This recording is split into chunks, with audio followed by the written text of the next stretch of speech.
拜登为抗衡中国而搞的大动作，还未公布就被曝光已经缩水，遭多国嫌弃。观众朋友、网友朋友，大家好，我是付前少。在俄乌冲突持续的背景下，拜登开启的亚洲之行被美国人解读为与中国全面对抗的宣示。其实，拜登此次访问韩国和日本，最大的看点就是推动所谓的印太经济框架。在美国的印太大战略之中，原来只有安全战略，缺少经济发展战略，因此被认为无法与中国竞争。为此呢，拜登政府力推的印太经济框架被看成是美国在亚太地区参与经济合作的回归。拜登政府的印太经济框架倡议旨在围绕数字贸易和数据流、劳工标准、碳减排和治理，谈判共同的区域标准。日本和韩国都是该框架的首批参与国，接下来是澳大利亚和新西兰。在东盟成员国中，菲律宾、新加坡和泰国也从一开始就参加了。美国前国务院经济商务首席副助理国务卿唐伟康表示，印太经济框架一直在包容性和参与性之间做权衡。说难听一点，就是美国政府在不开放自己市场的前提下，为避免受到国会的干扰，所推出的以制定贸易规则为主要内容的倡议。日经亚洲杂志网站称，许多国家都希望能够增加对美国的出口，这也是美国展示其实力的一个标志。所以，如果美国希望各国切实遵守他提出的贸易规则，那就需要降低关税，以激励成员国之间遵守其余条款。但是，拜登政府根本就没有条件在国会通过一项可能会伤害美国国内就业的贸易条款。所以，印太经济框架看起来就是一套规则，但缺少实际的内容。拜登曾在东亚峰会上提及了印太经济框架的一部分，如提高劳工和环境标准、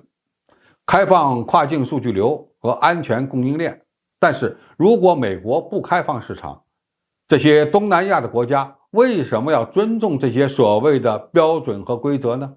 这意味着拜登政府明知道自己给不了东盟国家想要的，就只能退而求其次，提供一种松散的伙伴关系，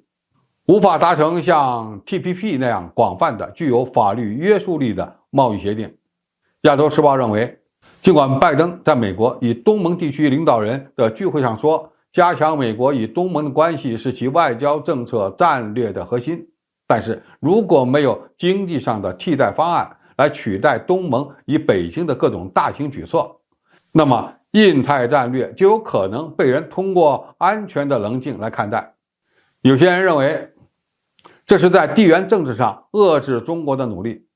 虽然从历史的累积上看，美国仍然是东南亚最大的外国投资者，但中国正在迅速赶上，并且是该集团最大的贸易伙伴。